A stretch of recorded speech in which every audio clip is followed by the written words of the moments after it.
Kailangan sumama sa akin dahil ang gusto ko lang ay iluwa sa pangarap at manatiling ligtas para sa lala ng sitwasyon dito sa palasyo siya. Papasok din sa mga sumama. Hahantong siya sa isang desisyon.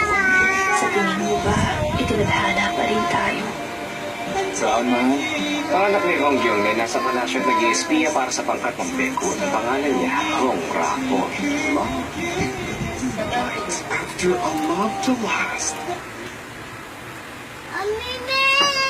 Tandaan na ang anumang paglilitis at paghatol ng kamatayan ay hindi maaaring ganapin sa araw ng Sabat o sa gabi ng anumang pista.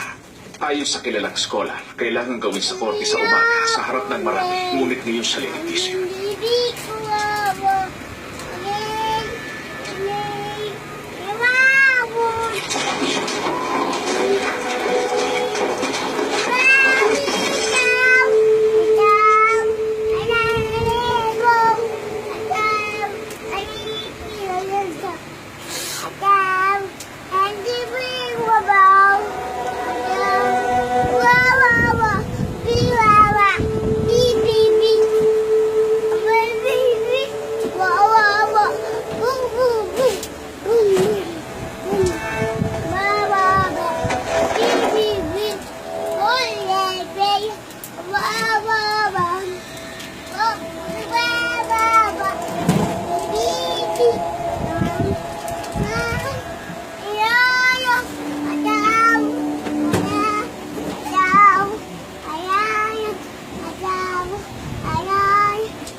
Ayon sa scholar natin, dapat sa korte, sa umaga at sa harap ng marami. Huwag kang magmadali. Alam mo kung bakit?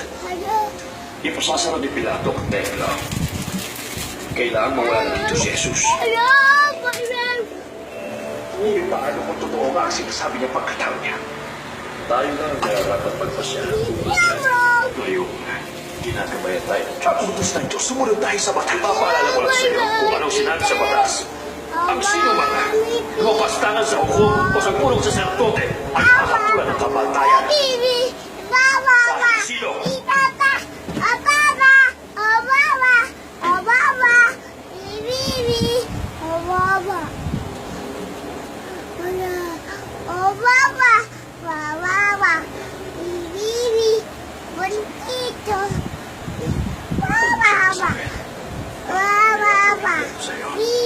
Pero dapat dyan, nakita mo ba yung tao inaresto nila? Nakita mo ba yung tao inaresto nila? Lumayo ka!